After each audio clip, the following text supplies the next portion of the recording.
Ford Transit Mark 1, must be a fairly late one. That lovely pre-war machine there. And alongside that wonderful little Comma Cob, my favourite 50s pickup. Let's have a look at this one now, the Austin Stroke Morris, but in a much more traditional livery.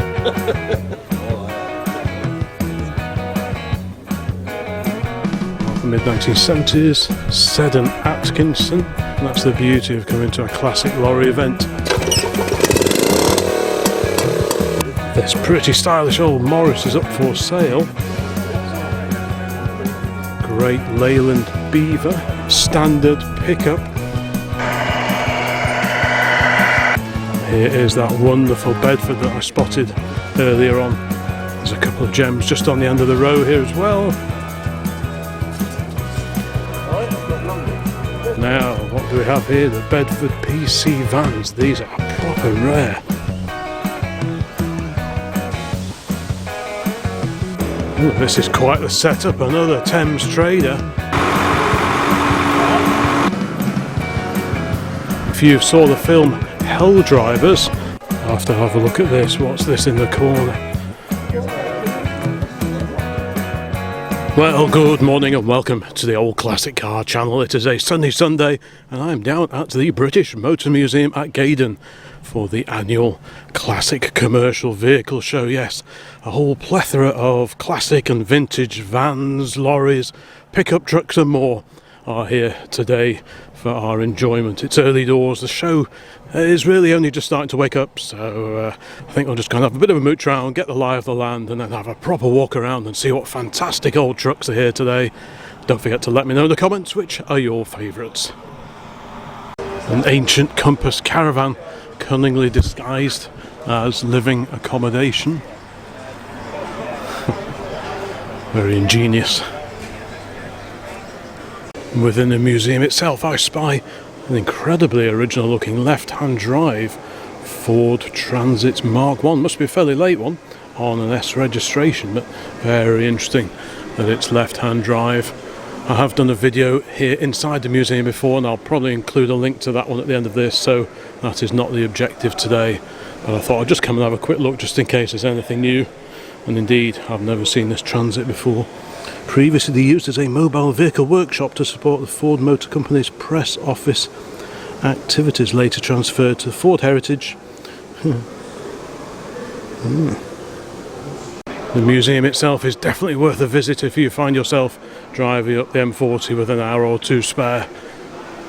Like I say, today we'll be concentrating on the commercial vehicles here today at Gaydon. Just going to have a quick wander around just in case there are any interesting vans, pickups or lorries here in the museum itself, and then I'll amble outside and check out the show proper.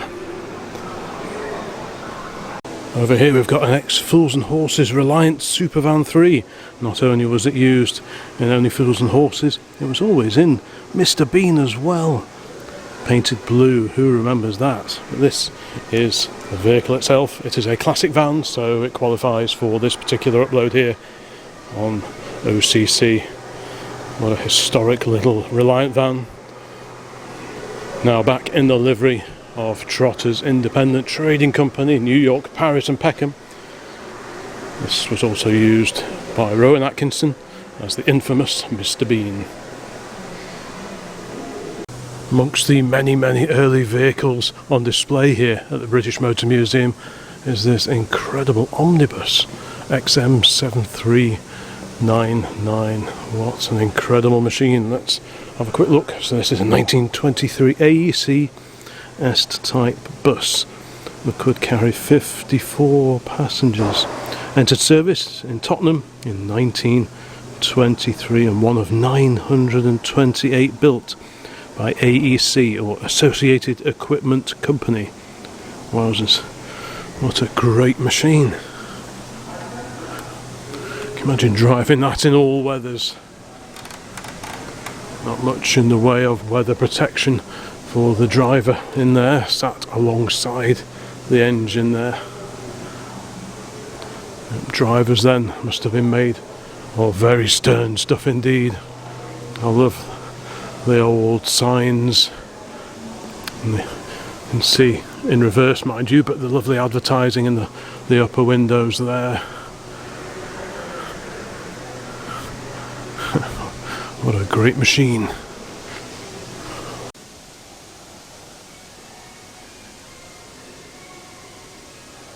There's a Tickford bodied Land Rover just tucked away over here.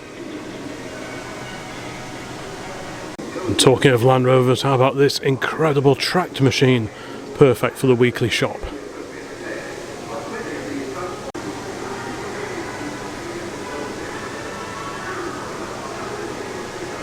There's a huge collection of Vauxhall heritage vehicles here, and look, over tucked away in the corner is this incredible Bedford CA. So this is a CAL, long wheelbase. Which version is this? In the livery of Vauxhall Motors Limited race support vehicle. That's pretty cool. That is a Mark III Bedford CA with the deep one-piece front windscreen. Very late one on a G, which puts it about 1968, I would have thought. Still with the sliding side doors, which was a feature of all the vans, certainly all the factory bodied vans, going right back to the Mark 1s of the early 1950s. But you can see the longer doors and indeed the longer side panels here compared to the CAS, the short wheelbase. These used to be everywhere at one time, but what a great little van. Will we see any Bedford CAs outside in the main commercial vehicle show here today? Apologies for the shadows. Well, we'll just have to wait and see, but certainly a treat to see this immaculate example up here, up on the mezzanine area. Get a good view from here as well. I spy another Reliant Supervan III tucked away over here next to some of the Jaguar heritage cars, and behind this wonderful Alvis. Here we go, we've got a Royal Mail Supervan III. Wowzers. Two here on display today.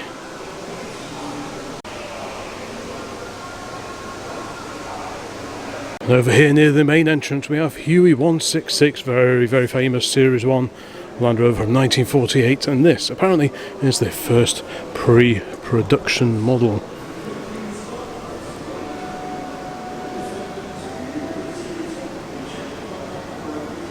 Oh, what a great survivor. Some interesting little features. You've got the Lucas trafficators in their own separate units attached to the side of the screen. These little side lights tucked away in here, which you don't normally see. Beautifully restored condition. Galvanised chassis. Probably wasn't that originally, but makes sense. Quick peering through the window. Yeah, it's all in lovely condition in there. Love the seats, they're really cool. Yeah. Oh, how neat to see this one here today.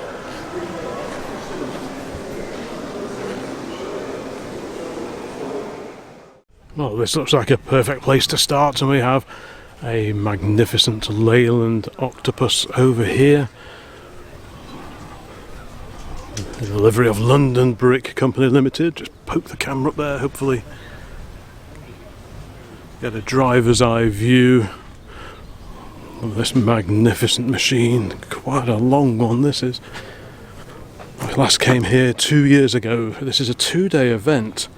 Last time I came on the Saturday, and there were quite a few gaps in the parking area. Someone said it was kind of, a lot of people use it as their arrivals day, with Sunday being the main day. So this time I made sure I came on the Sunday, and it certainly does seem a lot busier. So I'll have to try and bear that one in mind for the future. But yeah, what a magnificent old Leyland.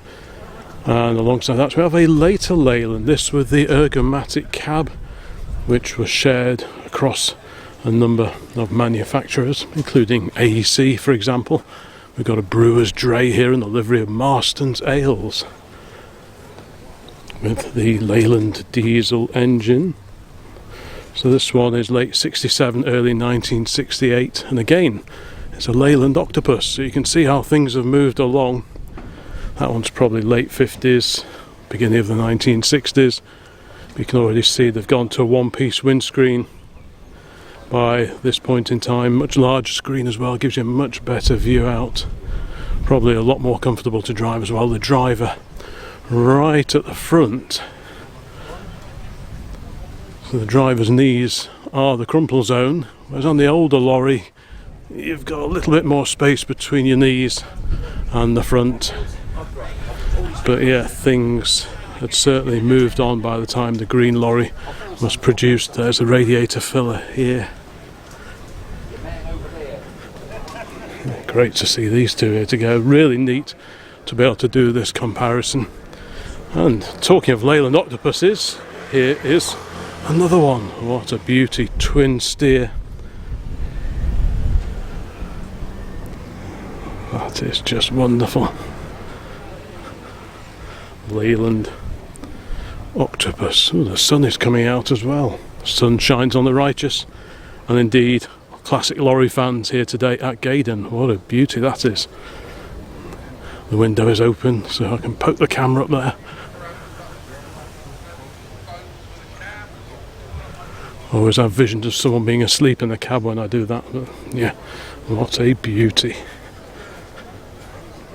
Next in the lineup is a Leyland Super Comet again with the ergomatic cab.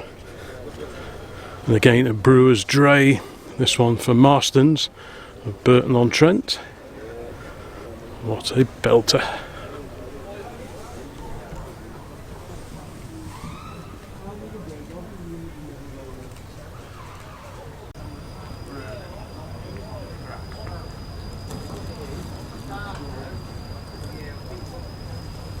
I think I'm in for a good day.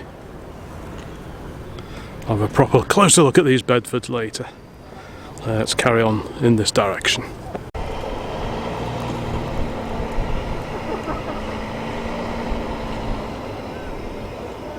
The vehicles queuing to get in, including that lovely pre-war machine there. Great to see these really early vehicles out and about.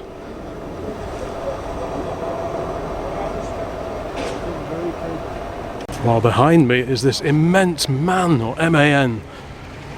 Again, twin steer axles, recovery vehicle. What a beast, what a monster.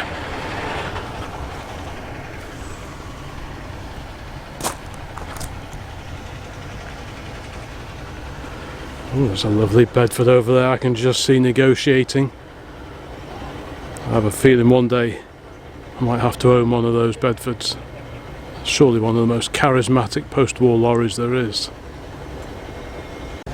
Plenty of auto jumble here too.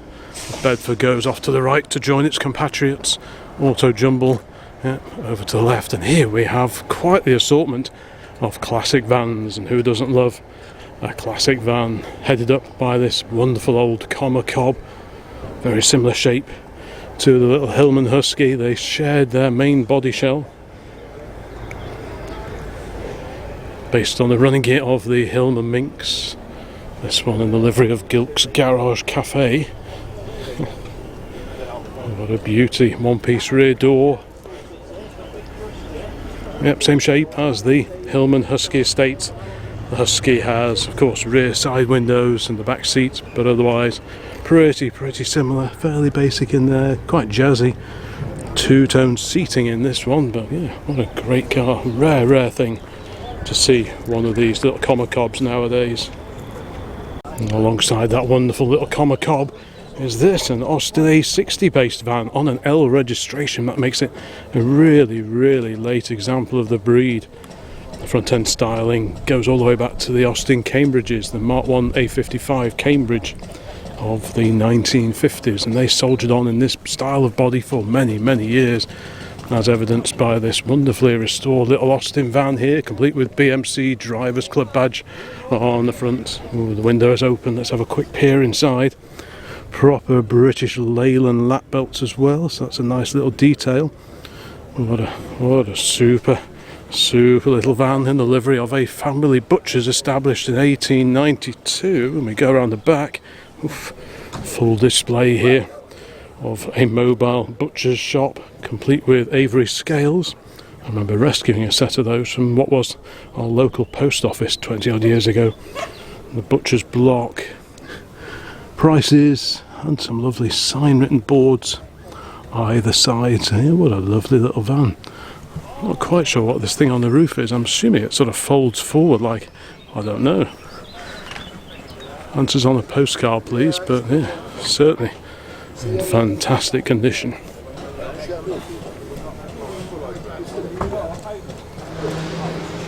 Next to that we've got the Maestro base van in full police livery. That one also on an L registration, but the later L, the L prefix registration. It's in great condition as well. The Maestro 500. Got two Mini 95 vans alongside that. This one appears to be based on the VW Polo. Ooh, I can just see an A40 pickup there. I must make sure I see that later. Now these are quite cool. This is the flare side Ford Transit pickup. Very reminiscent of the old steel-backed E83W pickups of the 1950s, which I owned several of many years back. So pretty cool with the sort of flare side body. Flare side because the wings sort of come out and not flush with the side panel. Quite characterful and quite rare now actually. You don't see too many of these around.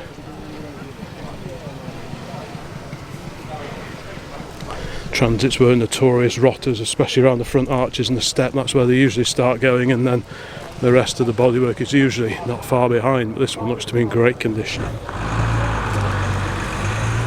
Alongside that, a Ford Transit minibus in immaculate condition on an end plate. So what's that, about 1995, give or take, certainly mid 1990s anyway. Complete with all the seating in the back. Just the sort of vehicle that at one time you would see everywhere. These were all over the place. But again, the metal moth and old age has got to most of them, so to see any surviving examples now is pretty unusual. Oh, there's the A40 pickup. Let me just go over here. On the back of an Austin FG truck is that lovely A40 pickup.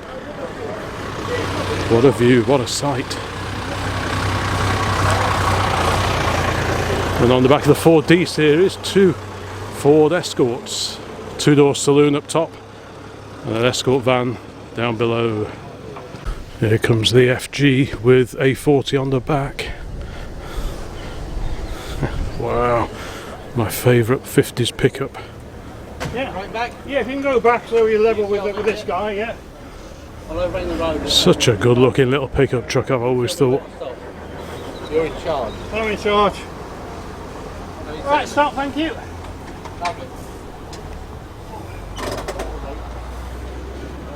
Let's have a look at this one now, the Austin Stroke Morris JU250, and this has a drop side body on the back. Rare machine. This was the replacement for the BMC J4, I think. And the J2 came before that.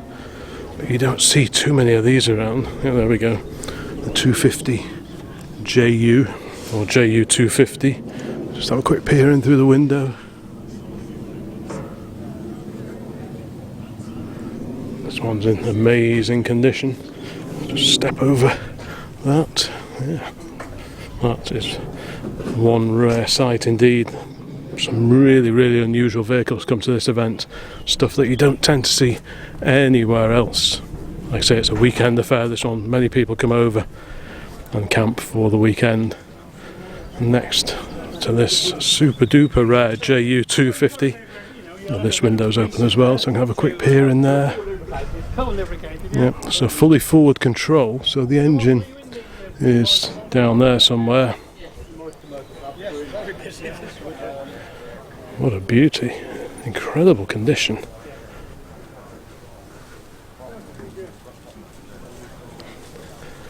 Over here, a Morris commercial, the Morris lorry.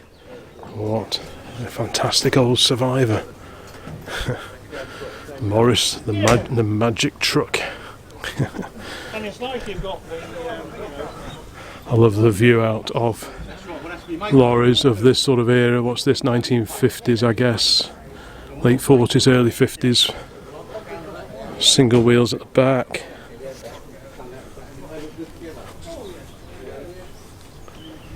Such characterful things, these little old trucks. They are just wonderful. And here is the A40 pickup. being displayed today on the back of this beaver tail bodied FG. So separate chassis, shared its running gear with the A40 Devon and later the A40 Somerset. This is sort of a mid-production one, I think, 'cause it's got the painted grille. The early ones had the Mazak grille like the car, but it still has the removable spats at the back over the rear wheels. The very final A40 pickups, this was all sort of, the rear arch was integral with the back panel, the rear side panels. But this one is, I mean, this one's probably about 1953, 54, and it still has these removable rear spats. You just twist these little fasteners, the zzz or something fasteners, and off it comes, so you can get the wheel off easily. But what a stylish looking little thing. I just think they are really, really nice. Compared to the A40 Devon, like I say, the Devon had like a chrome Mazak grille. The wheel arch cutaways are slightly greater on the vans and the pickups compared to the saloons, and also the wheels are slightly heavier. They're much beefier rims on the commercial versions of the A40. What a treat to see that one here today on the back of this incredible Austin FG. What an amazing looking vehicle with a thrupney bit cab, so called, because when you look from the top, they're a very odd shaped cab with the door set into the rear corner as it is here.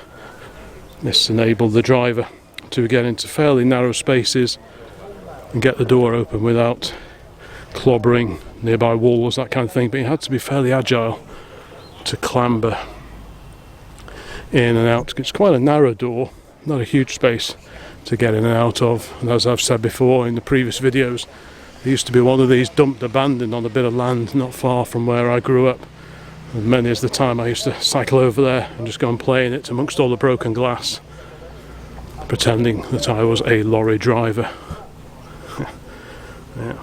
You can see how effective these extra curvy windows are down here to enable you to park and negotiate very tight places. You can see just what a benefit that was. In addition to a fairly big screen, those little windows down there made a real difference. Yeah, what a great setup.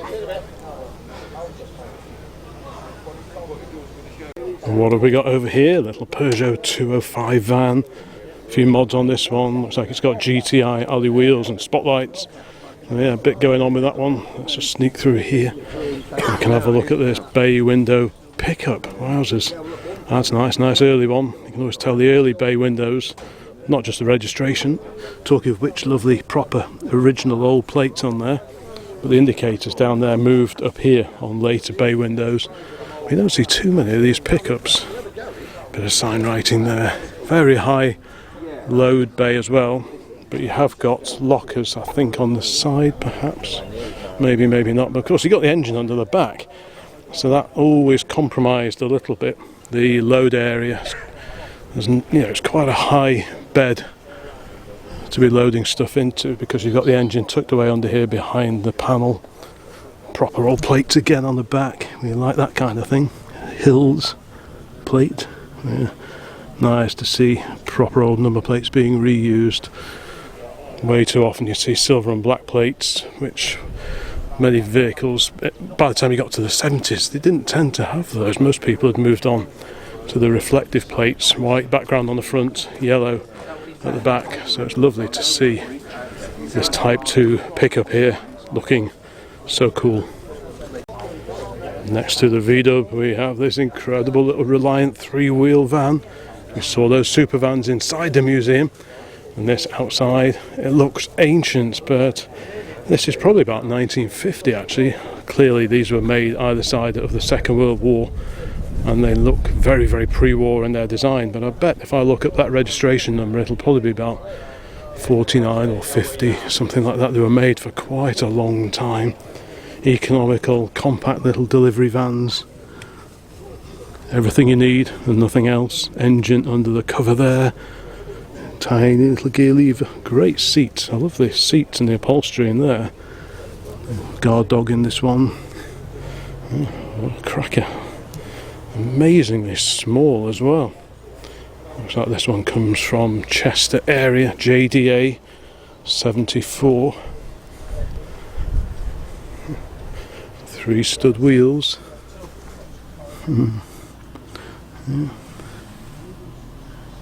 Leaf spring suspension, no side windows. The Reliant Engineering Company of Tamworth.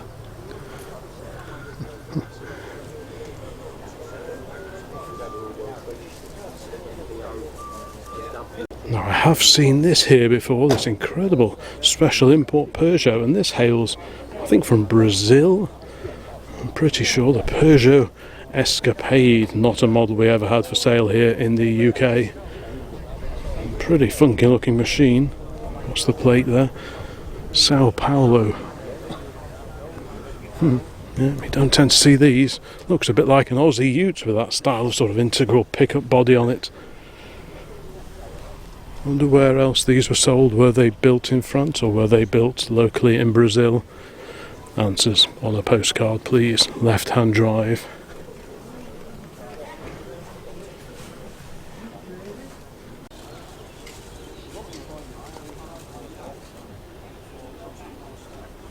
Okay, well, let's continue this amble along the row, and we have a 1967 Ford D Series here. With that tipper body, I suspect, yeah. There's the rams for the tipper at the back. It's a pretty heavyweight body on the back of this. Of course, tilt forward cab on the D Series, which was quite the thing in the late 1960s, because not every truck had that facility. Ooh, we've got a Ford Transit here. Looks like it started out as an ambulance. A transit panel van here. It's pretty cool to see these original graphics down the side. That's neat. It's very clean inside as well, actually. Like I said before, there can't be too many decent ones of these around now, because they always tended to rot out around there. Alongside that we have a Thames 307E, a little Anglia based van. This one from late 67 or 68. And I have mentioned before, but if you're new to the channel you won't have heard it. Note the curved bottom edge of the door. That was designed so that you could do your deliveries, park up next to the curb, swing the door open, and you wouldn't clout the curb with the back edge, the bottom corner of the door. Really neat to see this, and it's got these little rubber bump stops on with a reflector in. Yep, there's a reflector. What a great little van. I love the trim. That's the original interior trim, perhaps. Isn't that neat? Looks like the original floors as well. That's pretty incredible if they are the original floors. What a lovely little thing. Roof vent on the top. Yeah, not many of these around now, and many of the ones that you do see have been modified. They've got souped up engines in, but it's actually nice to see original spec vehicles. Certainly, I bet most of the surviving 307Es have been modified in some way or other, with big wheels and big engine, all that kind of thing. So it's actually nice to see something representative of what you would have seen around in the late 60s and throughout the 1970s. And on the end of this row is that Ford D Series from the early 1970s with its precious cargo of 2 classic Ford Escort Mark 1s on the back.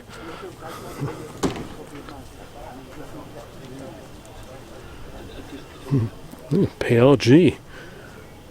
They're based in Cheshire, make trailers, etc. So we've got an immaculate Mark 1 up there, on slightly wider steel wheels, a bit like a Lotus Cortina.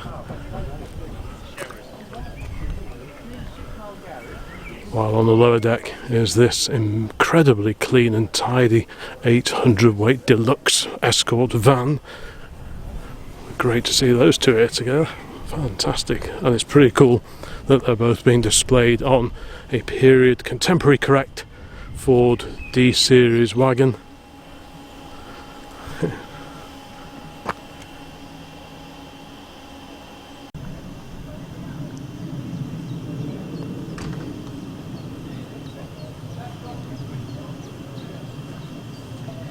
Certainly generating an awful lot of interest.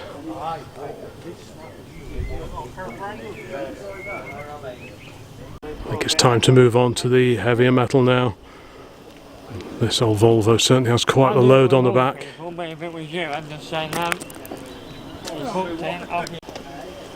Alright, let's have a look, see what gems we can spot down here. We have a Volvo F7 here, early 1980s. So there's going to be a mix of later modern classics and indeed classic and maybe quite a few vintage and pre-war ones as well. So something for everyone, hopefully. This is a mighty Scamel with a huge articulated trailer on the back. You get a few tractors on the back of there. Wow, incredible condition.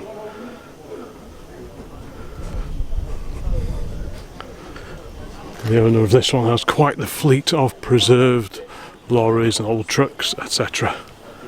Heavy haulage, the Scamel Crusader, V8 power. Those side lights look a bit like those off an early Herald. ERF alongside that in the same livery, also from Cambridgeshire.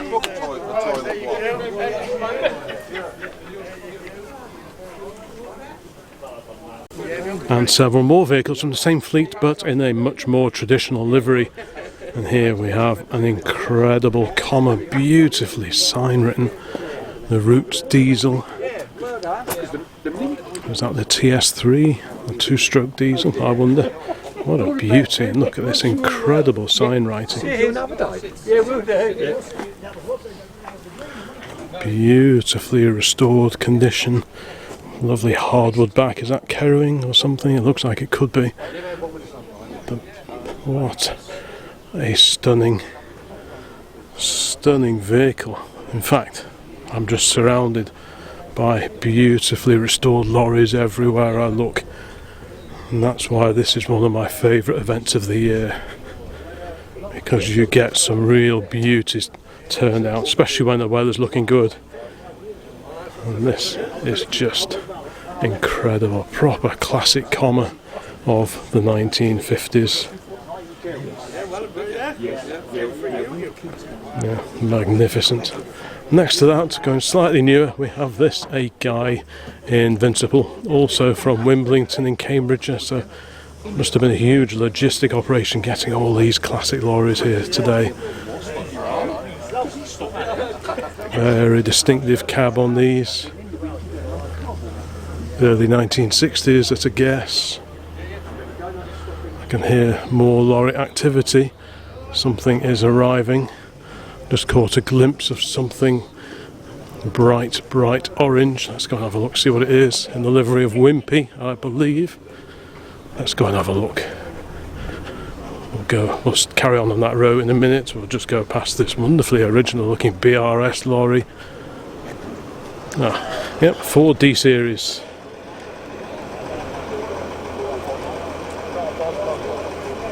Anyway, back to this lineup over here. Next to the Guy, we appear to have a Foden again. Lovely proper sign writing. No taking the easy way out and just sticking vinyl lettering on. That is proper sign writing. Look at that, just how beautifully finished turnout this is. Many classic preserve lorries are indeed owned by modern transport fleets, which does make life a lot easier because you've got all the gear to do the restoration work. And this beauty, Foden, of course from Sandbach, is in incredible condition. YUN, I think that's a Welsh registration originally. So you got the two-piece screens on the front and then these large curved screens here. Well, there's that D series just rumbling past.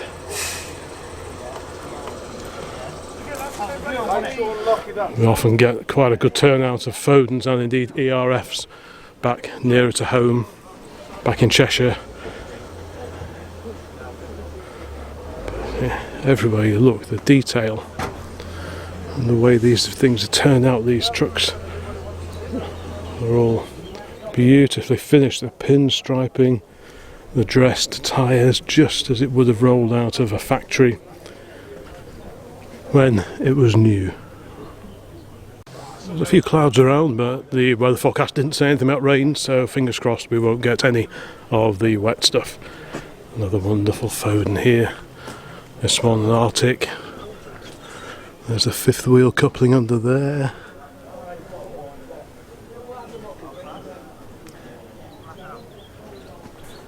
Knowles Transport Limited.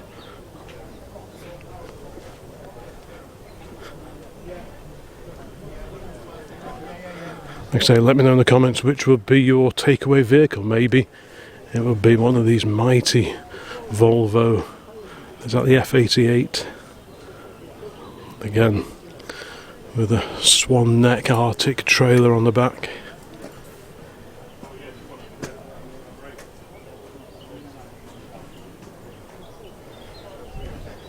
Oh, there we go. Sorry, I didn't see that there.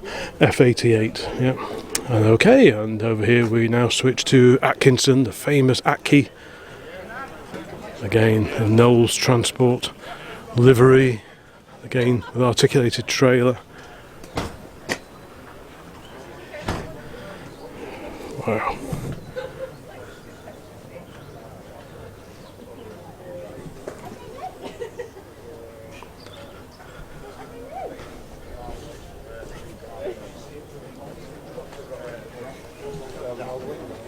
This one has a Cummins diesel engine in it. Now something a bit different. This is a Guy Big J, also with Cummins power, in the livery of Northwestern BRS or British. Now is that British Rail Services or the old BRS British Road Services? I'm not entirely sure. Maybe let me know in the comments.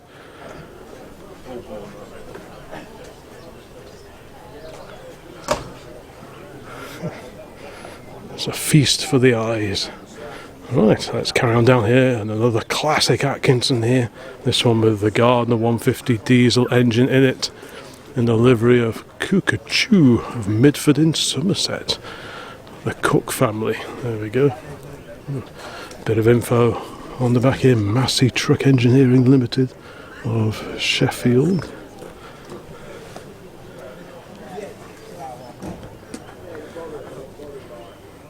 Whole gaggle of batteries joined up under there. Nice Atkinson mud flaps as well, like that kind of thing. Yeah, again, wonderful, proper sign writing, pinstriping, the lettering, everything just as you want to see it. What a beauty. This one called Daisy, apparently. Alongside that we have Seddon Atkinson, about 1984, that one, a fair bit later. And a few vehicles now from the Ken Thomas fleet over in Wisbech. Another Volvo F88 with a pretty hefty looking trailer on the back. Incredible vehicle, really. Complete with the sun visor there. Scania, of course, big rival to Volvo. Talking of Volvo, another one here, this an FL10.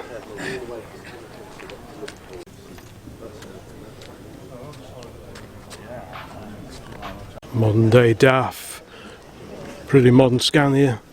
And over here we have a Leyland road train. Something a bit different there, no body on the back of that one.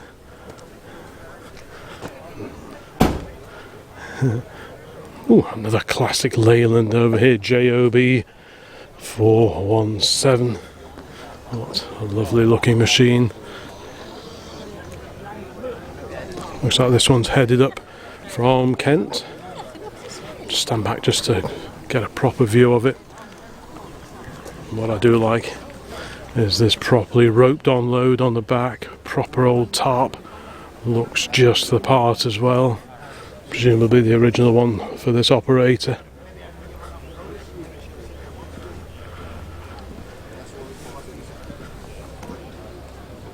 And over here now we have a clutch of classic AECs. This an AEC Mandator, again with that ergomatic cab that we were looking at before on the Leyland. This one in the livery of Lloyd's of Ludlow, transport contractors. I do see their vehicles around at some of the shows, a bit more local to us. Yeah, fantastic again. Nicely sheeted up load there.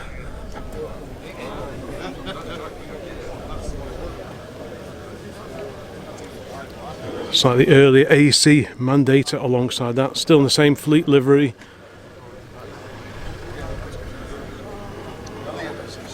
Really curved wraparound screens on this one. In fact, the whole cab is lovely and curvy. You know, when you see some of the earlier trucks, and they're quite boxy, coach built by this point in time. So what are we talking? Late 50s, beginning of the 60s. Things were starting to round off a little bit. Fiberglass cabs were starting to come along as well. Lots of gubbins here, all nice and easy to get at. Pretty hefty universal joint there. Taking the drive out from the back of the gearbox down to the back. Fantastic.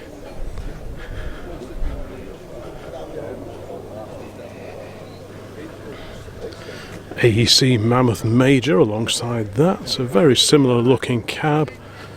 We've obviously got a single front axle on this. This has the twin front axles, a rigid body on the back, rigid flatbed body. Spare wheel tucked away there. You wouldn't want to be lifting that. The rings on the wheels here, so that helps you clamber aboard. You've also got a step here because cabs were getting taller and taller by this point in time as well. Yeah, lots of similarities. This one has the removable panel around here, whereas this one does not. So a few differences. This one, a 65 registration. This one just about predates the easily dateable registration. So this one's probably slightly earlier. And this one just a few years later. The AEC Mammoth Major. And alongside that now here is a rarity, the Maudslay. The Maudslay Mogul. What's that? What does it say there? The Mark II Maudslay Mogul. Sometimes you see Maudslay coaches, very, very infrequently, but it's usually coaches you see from Maudslay, but you very, very rarely see old lorries like this drop side that we're looking at here, also in the livery of Lloyd's of Ludlow. What a beauty that is. It really is a treat to see some of these super duper rare commercial vehicles. Like I say, lots of these vehicles that are here today probably don't come out all that often through a typical season, but many people make the effort with this huge gathering here today at the British Motor Museum. What a treat to see some proper rarities here today. I'm surprised you actually slept. Now what year this Maudslay is I'm not quite sure, but I'm just having a closer look. It's got these butlers, these economy lamps fitted into the front panel, very small lamps. And I'm just wondering if this is sort of immediately post-war perhaps. You'd often see sort of cheaper economy lamps like this on vehicles produced straight after the war, so I'm going to go with late 40s or about 1950. And over here, same livery, Lloyd's of Ludlow. We've got a tractor unit for an AEC Mandator. And then we switch to Seddon Atkinson here, slightly later. Well, I say slightly, much, much later, beginning of the 1980s. And we've got a Volvo AF89 of the early 1970s. There's vehicles like this when they started coming over into the UK. It really put the wind up a lot of the domestic manufacturers. Your Fodens, your Leylands, that kind of thing. And these were super popular when they came out on sale here in the UK. Now look at this beauty. This is a Vulcan. These were built in Southport. Very, very rare vehicle indeed. This one a Brewer's Dray from 1948. Yeah, there we go. The Vulcan factory based in Southport. They also made cars from 1902 to 1928. Fantastic. I'm pretty sure I haven't seen this one anywhere before. In the livery of Banbury Ales, Dud 216. Perkins diesel engine behind this vertical radiator grille. Look at the size of the radiator cap on there. What an incredible looking vehicle. Super rare now.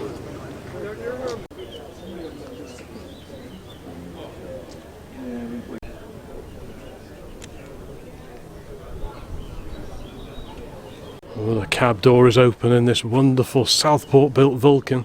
We can have a quick peer in through here. Engine tucked away under the cover. Lovely sprung steering wheel, huge diameter, just to try and lighten the steering a little bit. And look at the V set into the pedals. Oh, incredible there. Here's the handbrake lever, just ready to go up your trouser leg when you clamber in of a morning. Yeah, fantastic. What a treat to see this proper old rarity here today.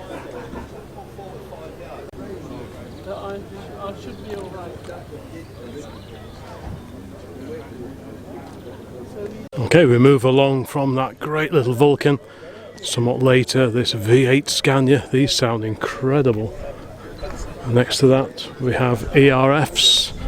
Also, like Foden, built in Sandbach in Cheshire. Edwin Richard Foden, ERF. One of the Foden brothers. He had a bit of a fallout with the rest of the family during a board meeting or two at Foden's, so he decided, I'm going to go and set up my own company down the road. And that's exactly what he did. Next to that row of ERFs, this glorious Thornycraft that we caught a glimpse of before in the livery of British Road Services BRS. Road haulage in the UK was nationalised following the Second World War. Hence the formation of BRS and this wonderful Thornycraft that we can see here today. Again, lovely sheeted load. I can hear some. Oh, let's have a look at that. I see something driving in. What's that? What's that? It is a Leyland Comet. Looks very original.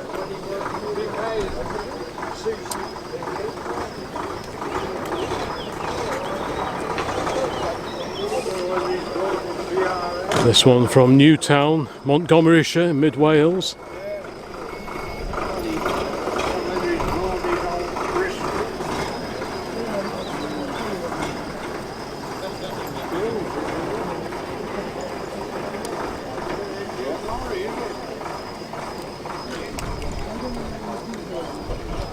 Very original looking Volvo F7 Turbo over here, circa 1985. There's that Ford D-Series tipper in the livery of Wimpy. Of course, Gaydon is also the home to the Jaguar Daimler Heritage Trust. And over here, a reminder that one time Jaguar used to make cars.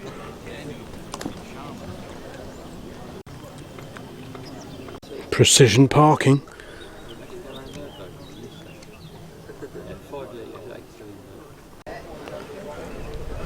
Collection of lorry related sign writing in the back here, and also some lovely old number plates as well.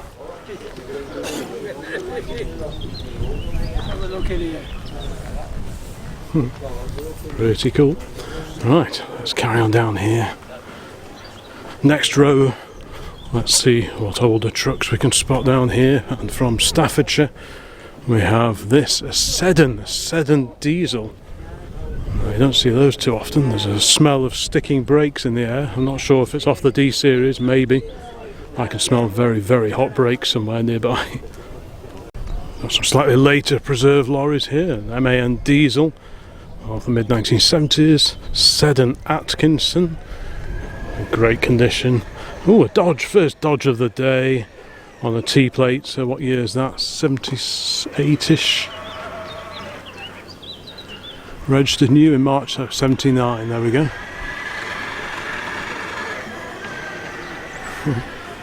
There's only 4 or 5 of these left on UK roads. Certainly a pretty rare old girl, that one. Bit of battery action over there. And we are looking at a whole flotilla of Fodens now.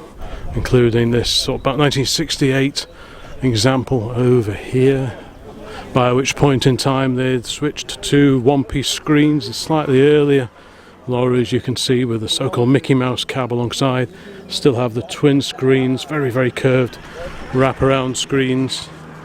Yeah, just a few years later they were one piece. The family link is very clear to see. Oops, this one in lovely condition. Concrete company by the look of it.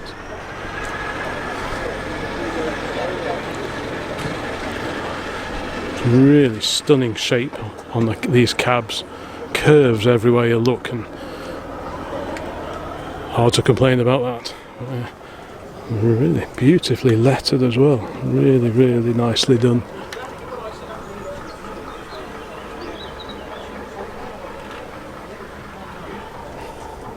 You need long arms when you're videoing a classic truck show like this.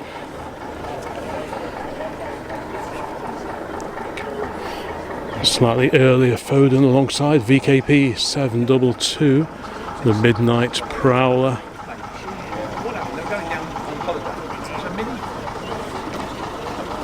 Great, great examples of Foden's finest. Another one here.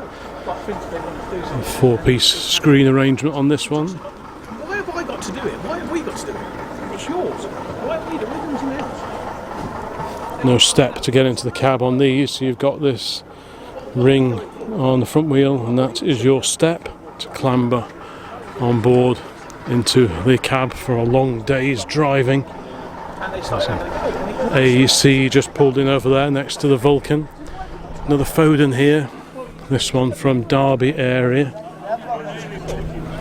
keeping sign writers busy. All these wonderful old lorries.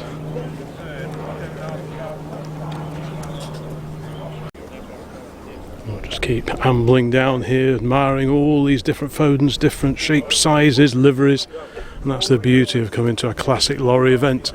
You could have 10 vehicles, all the same make, model and year, but they're all going to be different because of the sign writing and the bodies on the back. Some are tractor units like this one, designed to take an articulated trailer on the back. Some are rigid flat, some have drop side bodies on them, some are vans, some are horse boxes.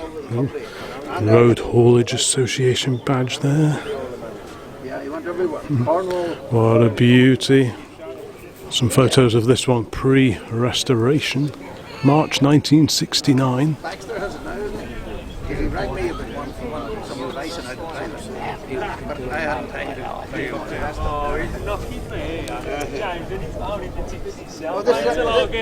was just after he bought it. Oh, yeah. I said I wouldn't be a brilliant Foden driver, but I do know how to drive it. He obviously tried it. Somewhat later, if you like your British commercial vehicles, I highly recommend checking out the video that I did at the British Commercial Vehicle Museum. That was a great place to visit, and somewhere I'll definitely be going to again. And if you like your classic lorries, that is somewhere well worth visiting up in Leyland, Lancashire. Definitely worth a visit. The BCVM. Right, let's carry on. From the Foden there, Seddon Atkinson, a Strato 380. Quite a late Foden here, and we just amble down here, and then the livery of Fuller and Sons Limited of Birmingham. Another absolute stunner. What a great, great thing.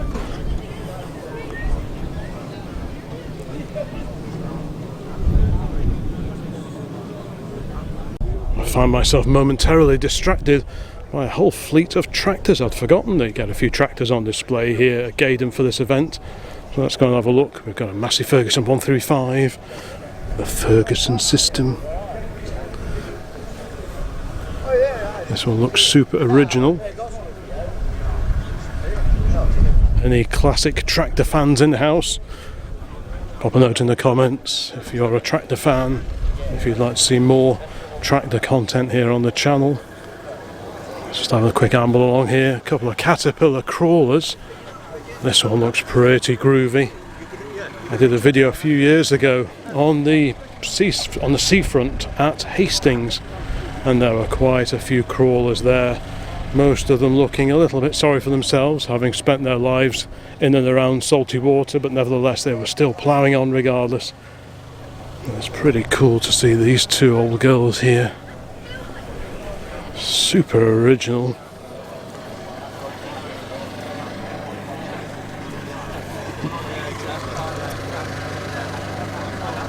A trio of classic grey Fergies over here.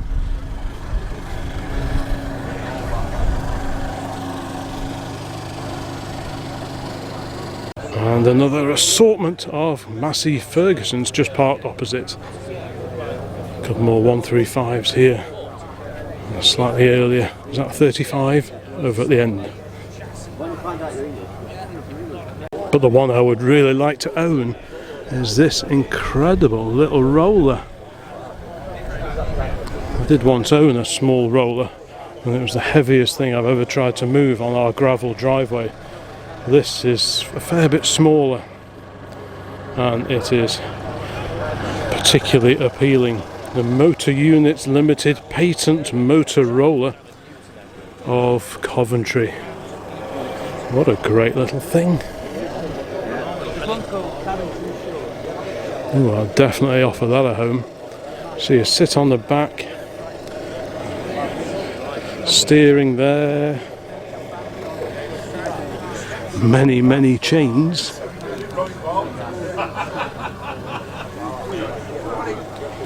What a great little thing.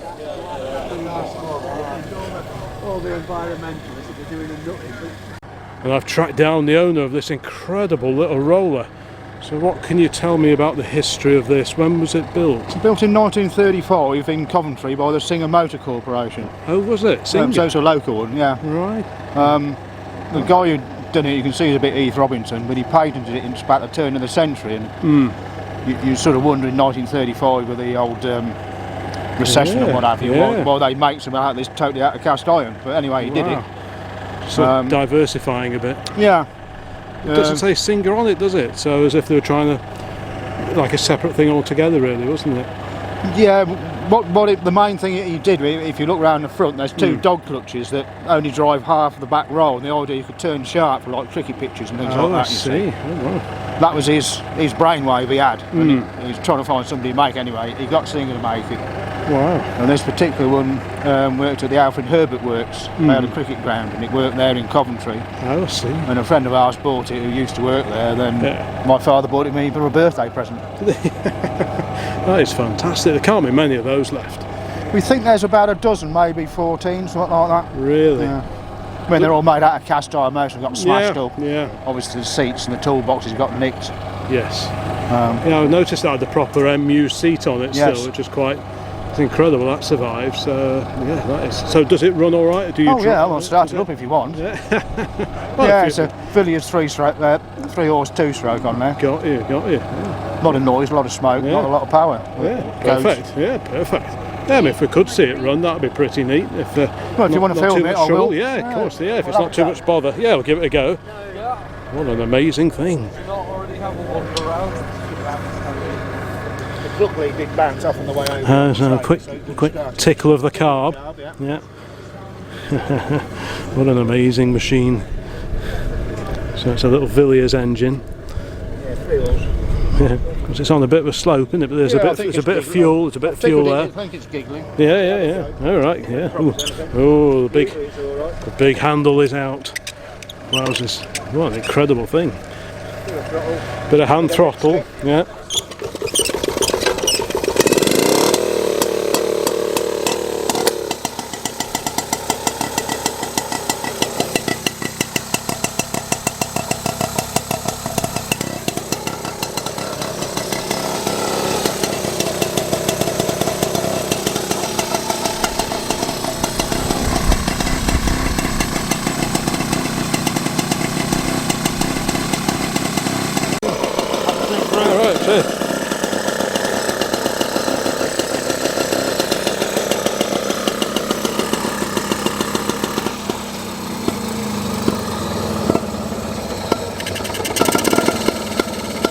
What an incredible machine.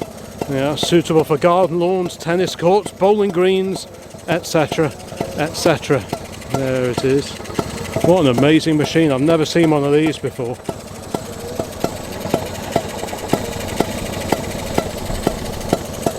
Oh, and you can even get a purpose-built trailer for it as well. Wow.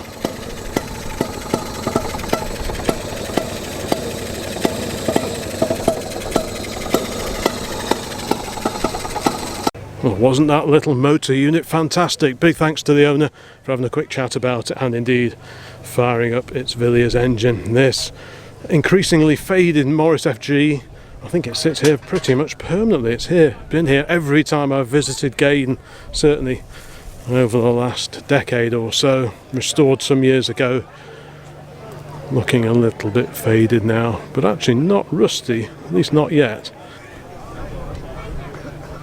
Right, now over this side of the car park, and there's a real mixture of ages over here, so this should be very interesting. Great Volvo F7 there from 1984, but look at this Thornycroft alongside it. Wow, that really is something, the Thornycroft Bulldog. So what year is that? In the livery of MJ Simmons, potato merchant and haulage contractor, Henlow, Bedfordshire. That is proper. I do love this era of lorry, proper old bonneted lorries, so characterful, just wonderful. Proper old coach built cab, all ash framed and panelled over. That's nice, isn't it?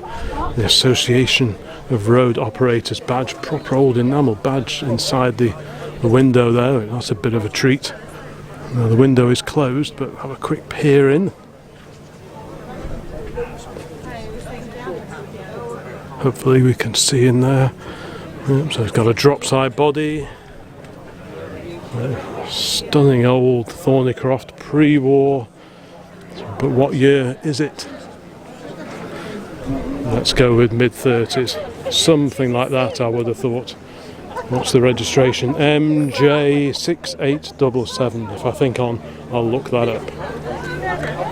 Speed 20 miles per hour. I see a tax disc from 1949 in the window. It looks like the owner's having a go at rebuilding another Thornycroft Bulldog from 1933. Bit of a work in progress, that one. Right, we'll leave that beauty behind, and here we have a Thames Trader. That snub-nosed Thames Trader. Late 50s, early 1960s. GMC, huge wrecker or recovery truck there.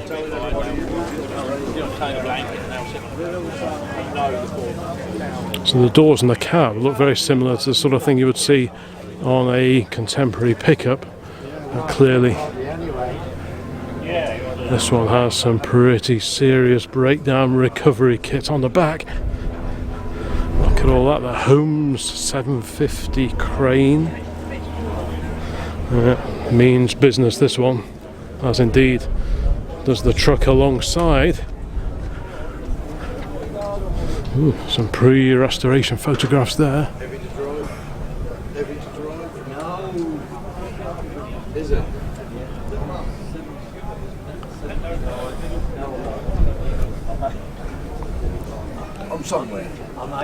Okay folks, what is this?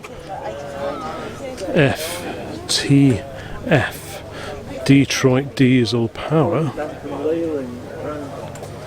but what is it? Well, who knows? I'm not quite sure what that is. Lots and lots of photographs of old lorries here, DAFs, Scammells, the old fairground ride.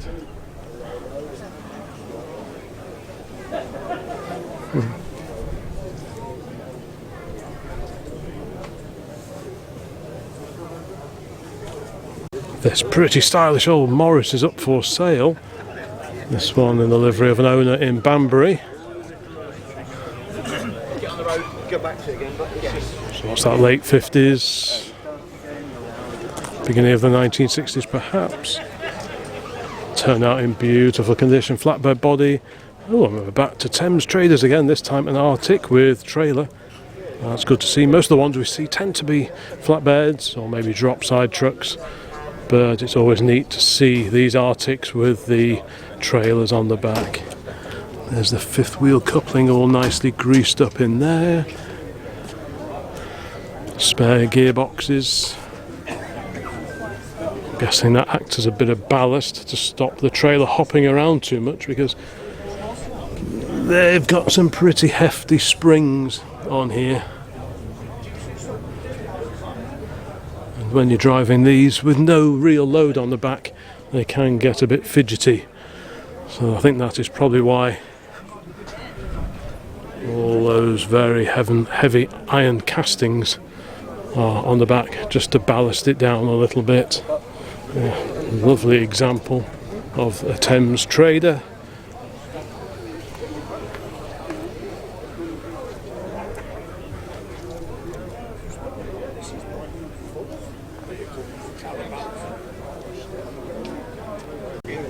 Back to Scania's here, Scania plus Volvo F88, but I find myself being drawn over here. We've got Auto Jumble here, but look at this wonderful little Foden.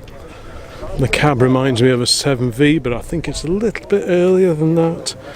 Is it an E88W perhaps? By appointment, His Majesty King George VI. What an incredible thing. I really like these old trucks. Some of these have the flathead Ford V8 engine in them. I know the 7Vs certainly did. This is fantastic. Wow, there is a small badge on the front. Foden 8-cylinder, so yes. That's got the flathead V8 engine in, very similar to that was fitted to our V8 Pilot, but what a cute, incredibly cool looking little truck there. I like the mirror mount as well. I've never seen a lightweight mounting like that before. That is pretty special.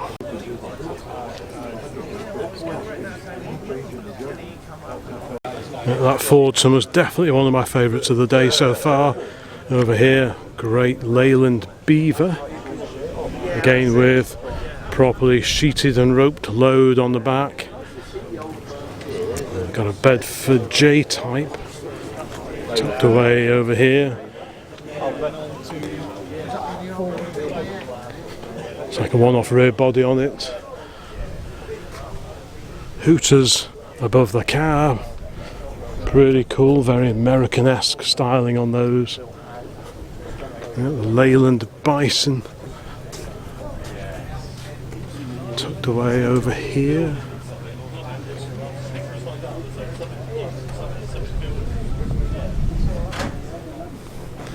Got some latest Volvo there, Scania's 2, ERF's Foden.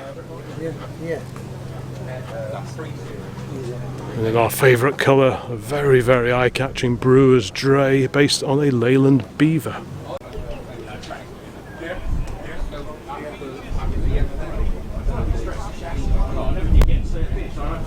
Now this Peterbilt has featured here on the channel before on several Cheshire runs. We have seen this one, and indeed a video I did a little while back this year looking at Tom Taylor's collection of vehicles that were going off to auction. And this is, I believe, his truck which he hung on to. This wasn't part of the auction, but we did see it there. Various manuals for sale. They're pretty wild looking American Peterbilt here. Cummins dependable diesel. That certainly was an interesting day out, having a look at his collection of cars and indeed commercial vehicles. This one dating to 1954. And amongst these mighty lorries, the Scania, the F88 and this immaculate comma, we see this over here, a lovely little standard pickup, And regulars to the channel will know we have just sold our little Standard 8 saloon. This is based on the Standard 10, so 948cc. And I think these were advertised as the, was it the 700 weight pickup? I think it probably was. What a treat to see that. These are seriously rare now, the vans and the pickup versions of the Standard 10. Very, very thin on the ground. Most of them got worked to death and probably didn't outlast a decade. So to see any of these smaller car-based commercial vehicles is pretty unusual.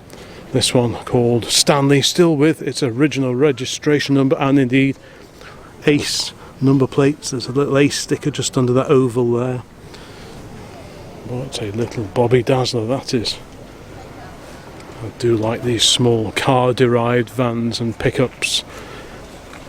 This is a factory built Standard. Like I say, I think they're rated at 700 weight. It's nice to see it still on the original spec of cross-ply tyres. None of your radial stuff here.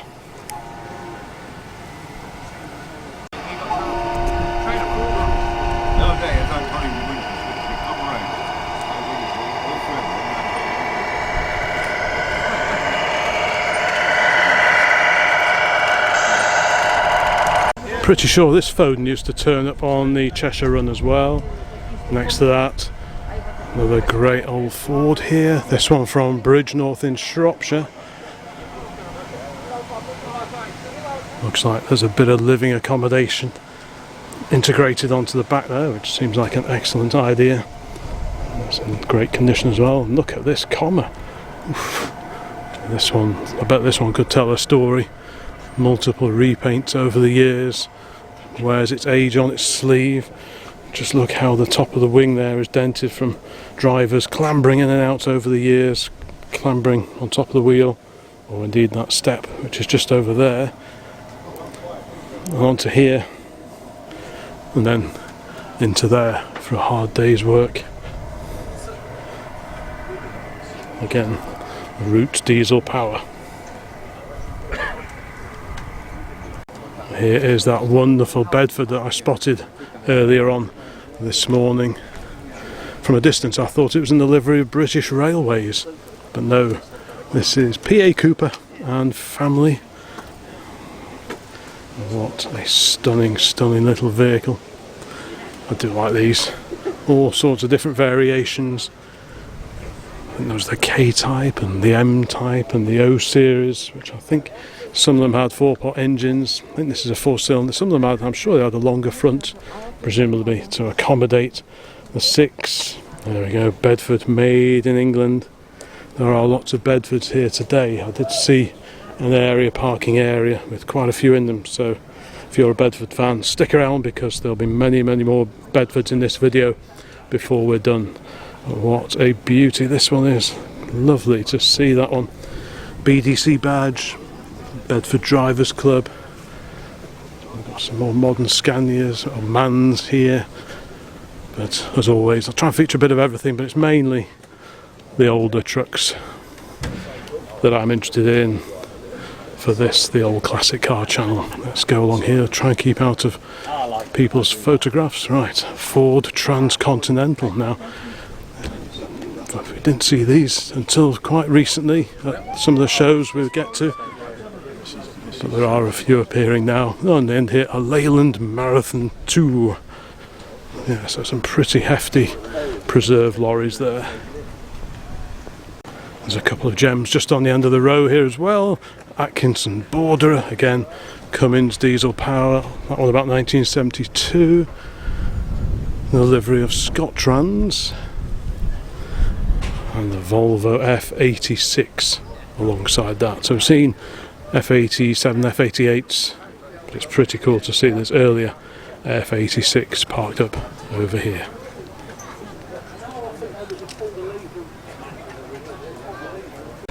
Yeah, older Scanias and Volvos are becoming quite common sights now at the preserved commercial vehicle events that we get to. And this Scamel, this is a regular at quite a few of the classic lorry events we get to, including the Cheshire Run. Very, very distinctive looking vehicle from the early 1970s. Incredible cab. These were styled by Michelotti over in Italy. Are they fiberglass? I think they may be fiberglass, but yeah, Italian style cab.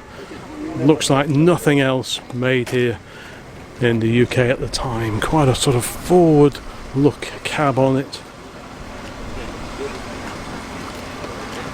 From here you don't know whether it's coming, if it's going that way or that way. Yeah, pretty wild. It's great to see a tanker as well.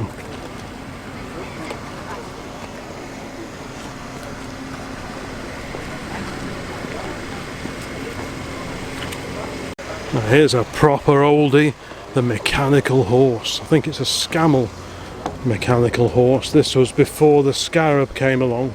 If it's what I'm thinking of, it should have a little cast, there we go, a cast badge on the front for the mechanical horse. 3-ton rated, just a single lamp on the front. What a super little thing here on the Mechanical Horse Club stand. So clearly these old beauties have quite the following. Just amazing. Little coach built cab. 1948 this one. Looks way older. These vehicles introduced in 1933, developed by Napier Motors and perfected by Scammell in conjunction with the LN and ER railways. That's pretty neat. To look at that you'd think it was way older. Right, so let's just have a gentle amble along here. See what catches my eye. Scania there. The Bedford, I think this is a Bedford KM. The cab was an evolution of that previously seen on the TK. Yep, this is a KM. Beautiful condition. Oh, look at this Albion. Scottish built Albion. What an incredible, this era. Wonderful. There's a sunrise. Sure as a sunrise, the advertising slogan for Albion. What an incredible old lorry. Proper old coach built cab. Ash framed, then panelled over. Gigantic steering wheel.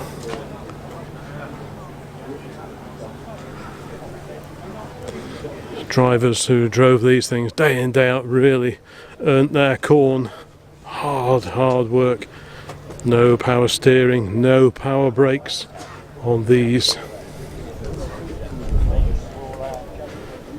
Yeah. Proper hard work, noisy cabs.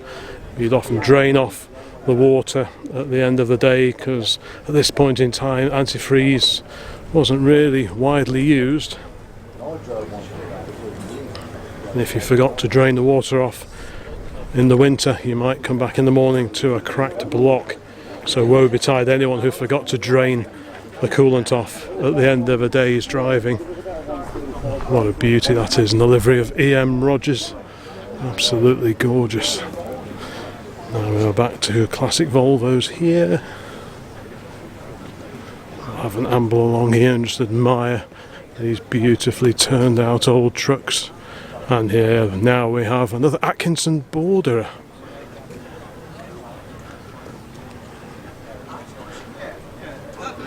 ERF, Scania, try not to get flattened by modern MG, so called. AEC mandator here, like new, possibly even better than new. Absolutely incredible, all re-chromed. Look at all these incredible chrome work here and a proud AEC badge there. Lovely condition. For this one from Briley Hill, designed to pull a trailer. That is the fifth wheel coupling. This would have all been caked in grease back in the day when it was in use.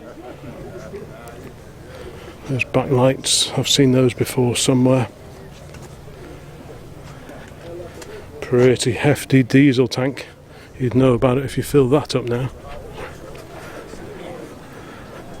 Let me carry on along here. Another AEC Mandator Seddon diesel. Bedford of the mid to late 1980s, about 1987. Another Bedford KM now here. Looks like a skip lorry. Indeed, two skip lorries here. So that's the gubbins that picks up and swings the skip onto the back. Apologies for my non-technical descriptions, but I'm sure you know what I'm on about. Warwickshire Waste Kenilworth Limited.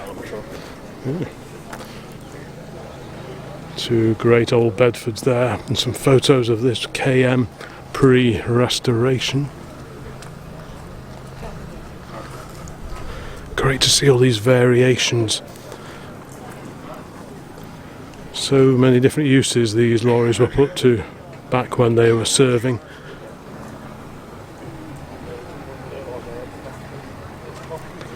And here, the good old Bedford TK. Make that two Bedford TKs. This one, 1967, and the one alongside just a little bit earlier.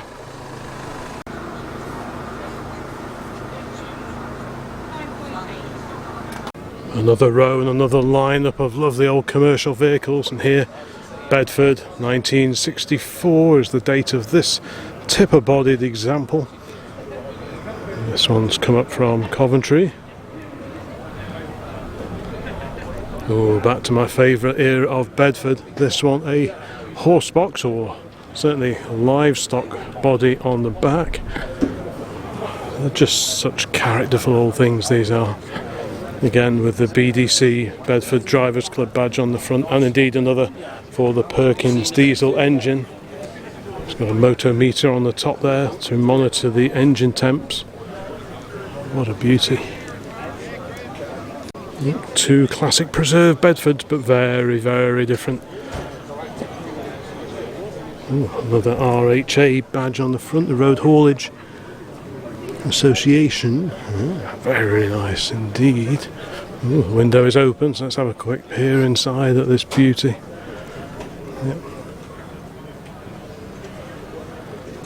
Very, very nice indeed.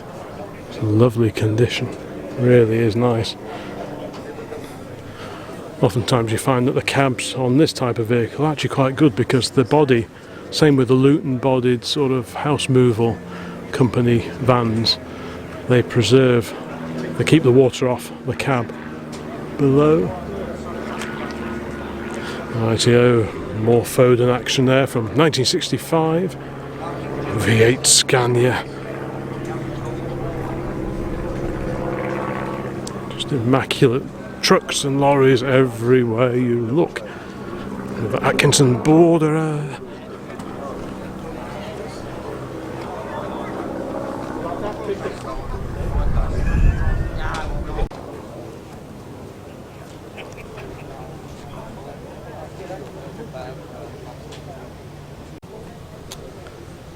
Now, by gum, you see one Vulcan and then you see another one. You don't see these things hardly anywhere. Look at this one. So the other one was a brewer's vehicle. This one with a drop-side body. That is really, really amazing. Like I say, these were built up in Southport, and very, very rare sight now to see one of these beauties out and about.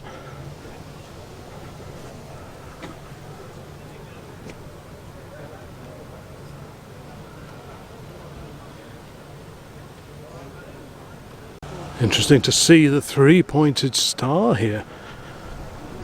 Yeah. Some Mercedes commercial vehicles from the 1970s, and indeed a little bit later, Mercedes V6 low-emission vehicle. Yeah. Volvo, Scania.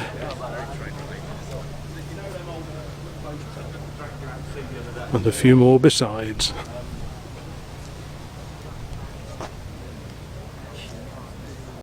Truck and drive, which he said he will. I don't know whether he wants you to do that or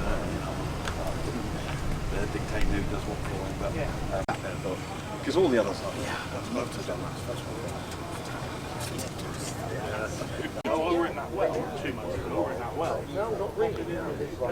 Still one of my favourites of the day.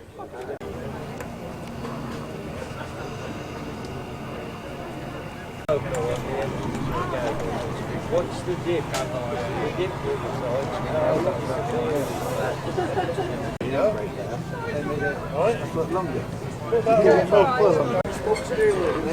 They're not the best of them. It's completely different. The chauffeurs and the chauffeur are regarded completely different in France. I was telling Ike about because Ike followed me to France and that. Right, we're in another parking area now. A pretty groovy little Thames 400E. It's got the 70s hot rod vibe, this one. Never seen that before. Bedford CF Mark 1 alongside that. Look over here, Ford E83W. Little half-ton 1000 weight van. That's pretty neat. These were introduced in 1938 and built through to 57. I've had a few of these over the years. Vans and pickups. This one somewhat modified, whether it's still got the original little 1172 side valve engine, I very much doubt it. There's another little 307E alongside it. Yeah, I've never seen this one before. Very, very modified. It's got a Cortina steering wheel, so I'm guessing there's an auto shifter on the floor as well. So many, many modifications. So even though it looks like a little 1000 weight, it is far, far from standard. Alongside that, a little Thames 307E 700 weight van.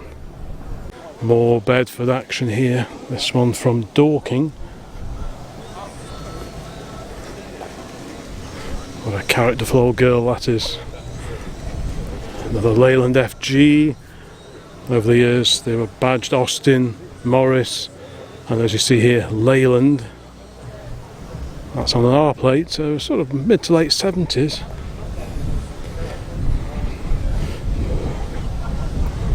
Bedford drop side there, and a fire and rescue appliance on the end over here.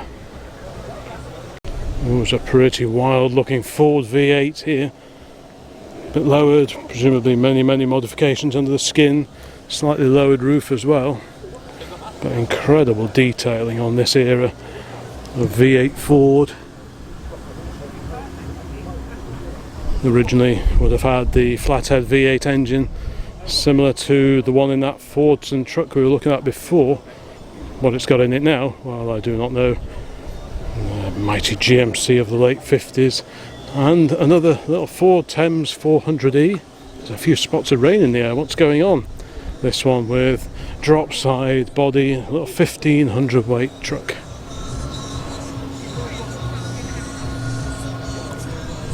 Classic Bedfords now on the Enthusiast Club stand. TK. So which one's this one? The TL. That's it. 1983. Another TK here. Ooh, now what do we have here? The Bedford PC vans. These are proper rare. If you've been following the channel for a while, you may remember I imported many years ago 3 Bedford Utes from Australia that had been shipped over with the standard chassis running gear and the front end, and then bodied in Australia as with a coupe utility body. And they shared the same running gear as this, but these are proper original homegrown UK built panel vans. I'm guessing these are the PCs. There was the HC and the JC before that. The HC was a little bit smaller, slightly lower roofline, but these I'm pretty sure are PCs from about 1950, 1952, that sort of age. But super rare to see these. In fact, the only time I ever see PC vans is here at this particular event at Gaydon. Maybe I don't get to the right places, but these are seriously rare little vans. I think my Utes are about 1952, give or take, and these are probably a similar age to that. These are the forerunners of the Bedford CA. So the CA came along, a flat-fronted CA, and replaced these. A little bit, sort of about 52 or 53, that kind of age. But great to see any old vans, especially these. So, right, now I see a little sign in the window to say this is 1947 JC. So, the JC and the PC were very, very similar to each other. The HC that came before had a slightly lower roofline over the doors, but the JC and the PC, I think, were pretty much identical, and that's what we're looking at here. 4-cylinder engines in these, rear hinge doors as well. It's really cool to see them.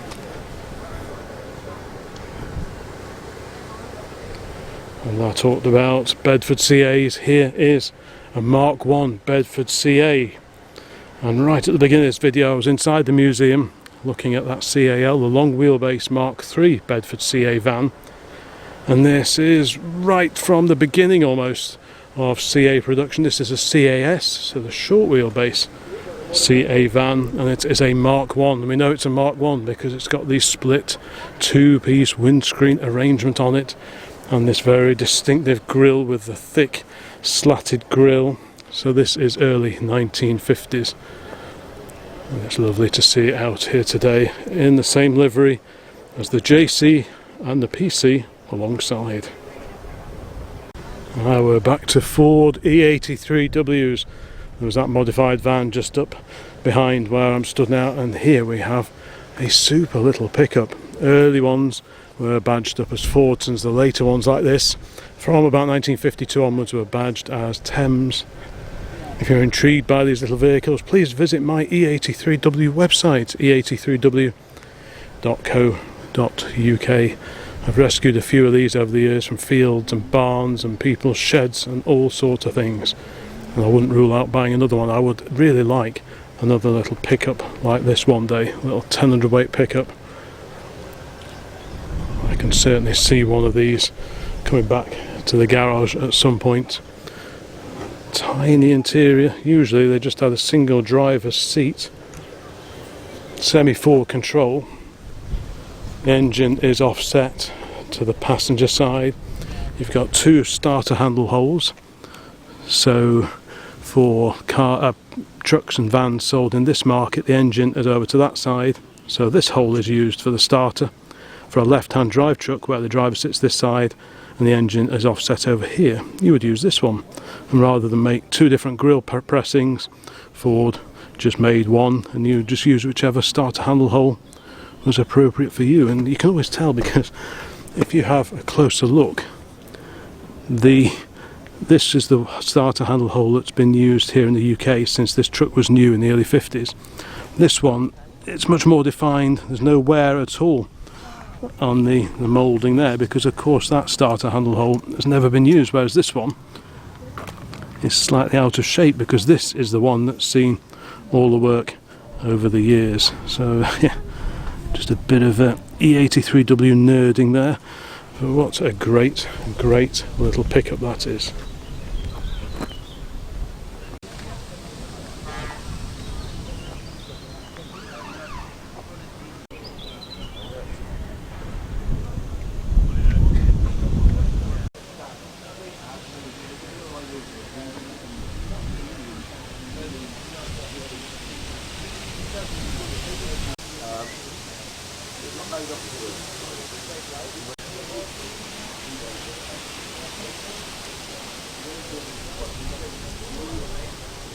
Yep, whatever age of commercial vehicle you are into, you're bound to find something of interest here at Gaydon.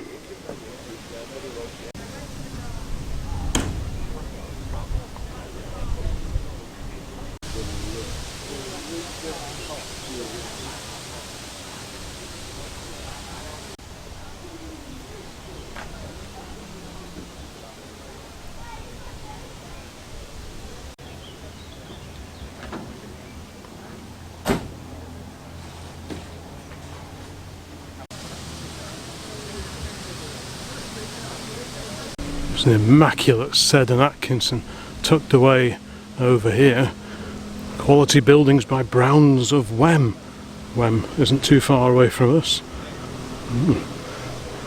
Bit of tractor action over here. Talking of tractor action, a lovely standard Fordson. Over here you can just about see the starter handle there. No electric start on these beauties. This one circa 1940, maybe a little bit later, a little bit older perhaps, but yeah, pretty neat. Ooh, this is quite the setup, another Thames Trader. High up in the air, four-wheel drive.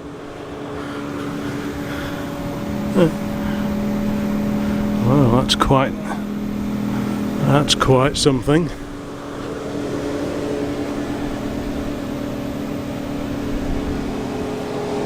Complete with living accommodation in the trailer behind.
This line of old Fodens is really a treat, a real feast for the eyes.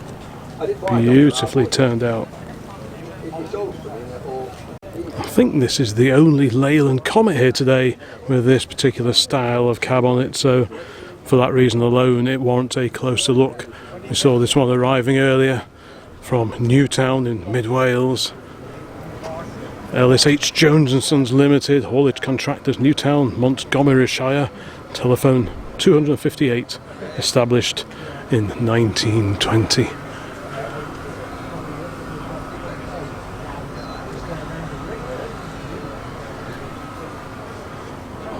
Oh, what a great little machine, little short wheelbase tipper. Presumably this handle releases the tipper body on the back. Proper survivor, that one.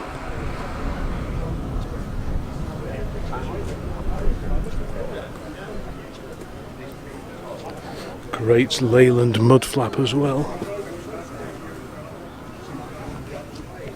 And indeed, petrol gauge, or fuel gauge anyway, fuel oil, because it's diesel power, of course.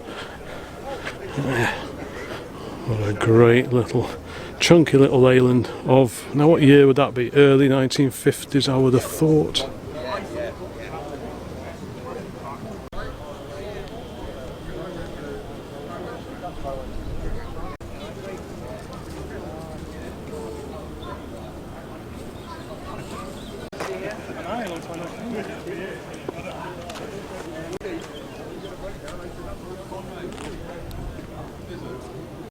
I think this Austin K9 may well live here at the British Motor Museum. It's certainly always here whenever I'm here. So this is a militarised lorry of the 1950s. The cab based on that of the Austin Lodestar, but just sort of beefed up a little bit with these wing extensions. Yeah, clearly based on the Lodestar. This four-wheel drive, built solely for the military. I don't think these were ever sold directly into civilian hands, although of course quite a few of them ended up in civilian hands once they were sold off. Right hand drive, big petrol engine. And this one fitted with a radio body. And quite a few of these have been converted into living accommodation now. Yeah, great chunky old fella that one. Very, very characterful trucks. Yeah, definitely a very appealing little lorry. Lots of interest in these two project Volvos for sale. Still lots of interest in this Mark 1 Escort GO on the back of the D series. Bonnet now up on the Thames 307E. All looks very original under here. Caked in wax oil to preserve those McPherson strut tops. Always tend to rot away there, but these look original. Yeah, they always go, don't they? Still with the numbers stamped in there. So that's good to see. My first car, Mark 2 Escort.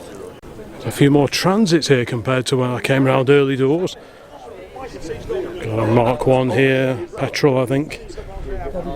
Twin wheel, side door on this particular Mark 1 Transit.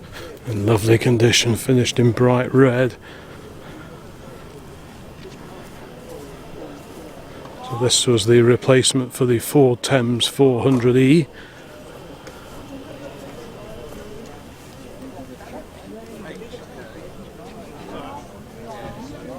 This is a Mark II, 67, isn't it? and this a four-wheel drive Mark II.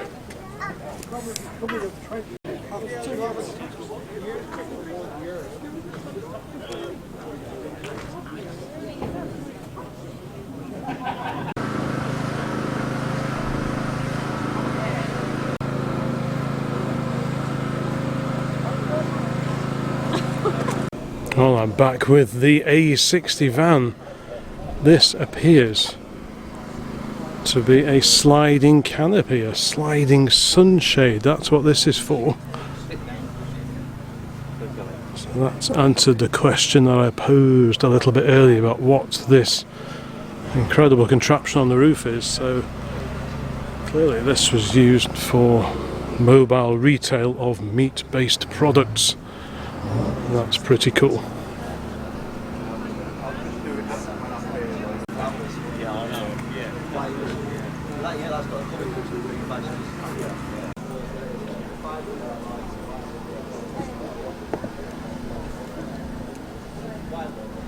And there's the reminder on the back of this magnificent Maudslay that commercial vehicles at this point in time were restricted to just 20 miles per hour.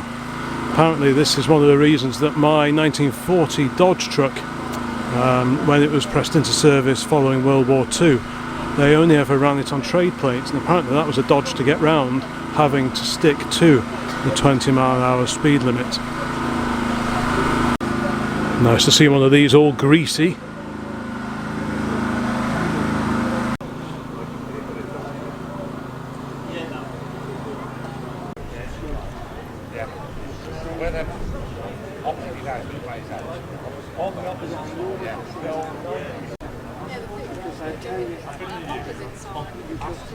Yeah, they don't charge you, they just give you the padlock. In this building here, no, the main one, using.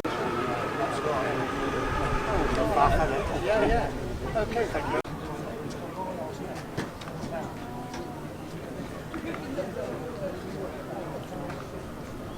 Well, it's not good this year. Everything is in the floor, man. Anyway, there's 4 or 5 units. Brand new. Following the rate page, had 4. Yes. Yeah.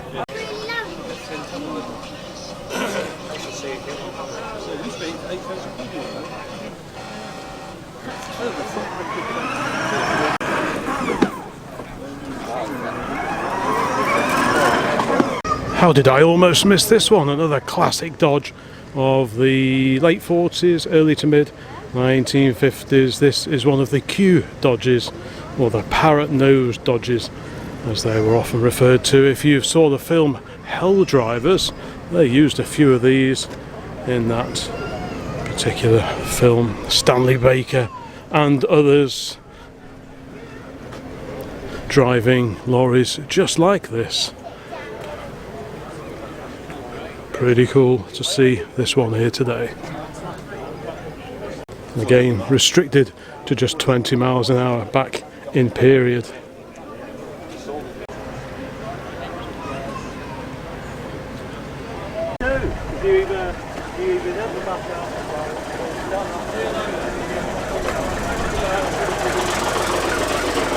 The old Atky border has just fired up. Cummins diesel engine taking over.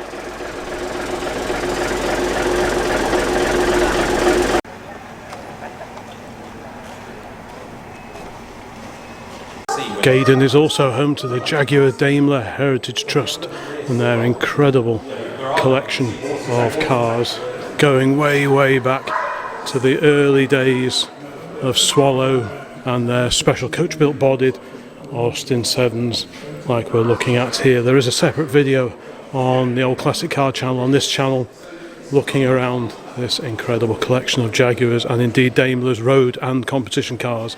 So if this is your kind of thing, please check out that video. There's some real gems in here. The other video is a lot more comprehensive, but I'll just have a quick mooch around. Ooh, Mark 1 saloon.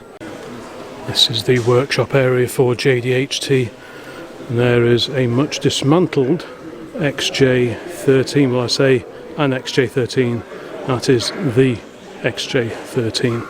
It's quad cam V12 engine in the back. And this is the reserve collection on the floor above the JDHT area. Is this incredible reserve collection of cars linked to the main museum just across the way.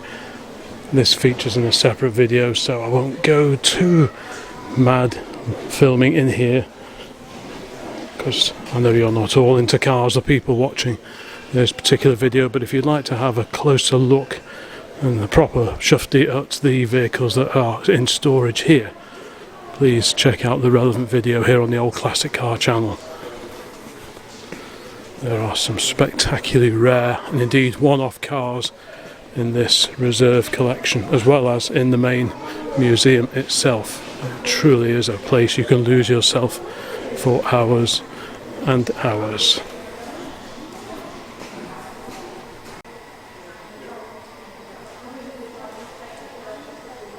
There is a little Morris Minor base van here after all, here in the reserve collection.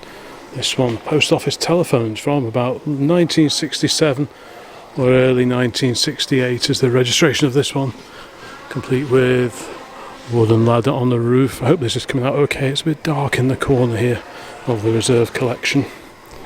But good to see at least one Morris Minor van here today, and there is Busby.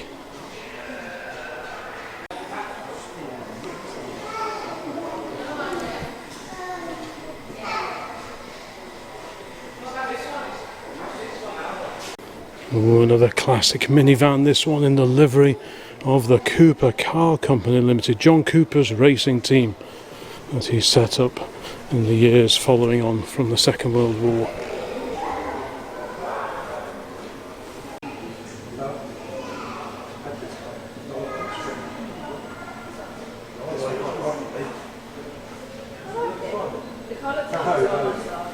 The electric Bedford CF, no less.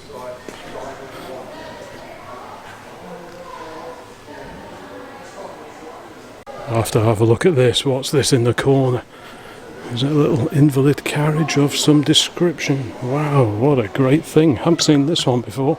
It's always worth popping into the main museum and indeed this, the reserve collection, just to see if there are any new arrivals. What is that?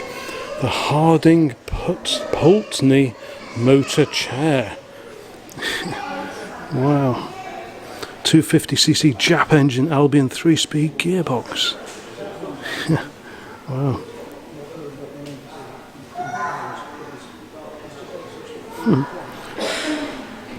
What an incredible little thing.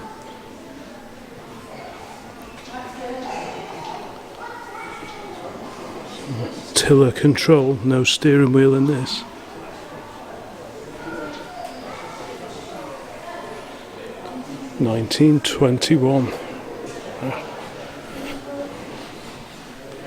I'd love to take that for a spin.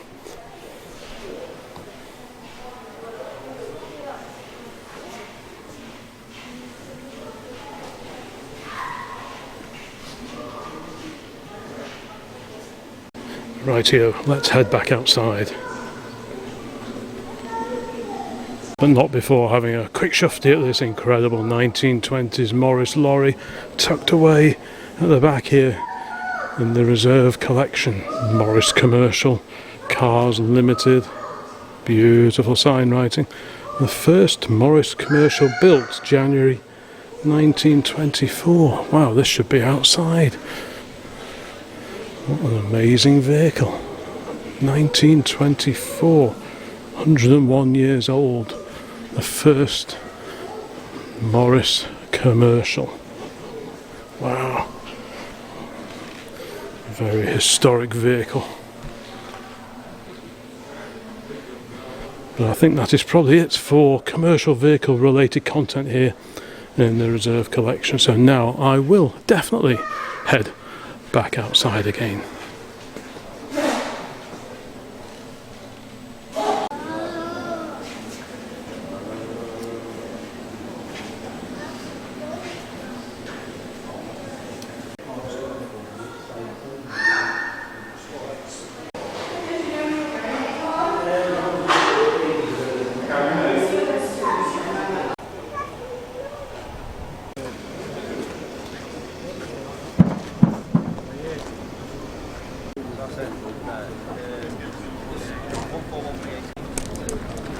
Crash box on that.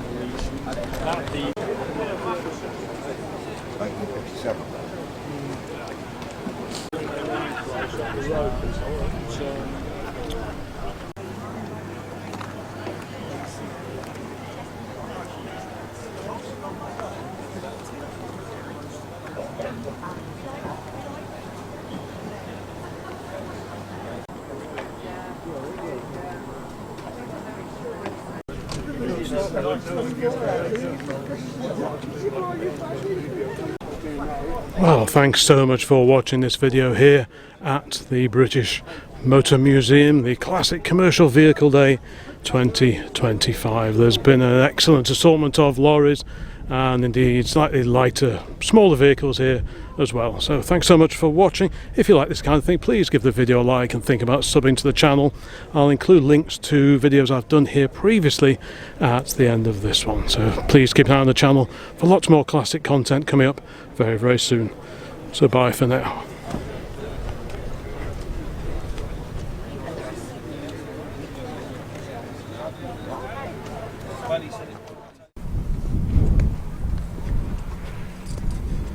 Time for butty and a brew.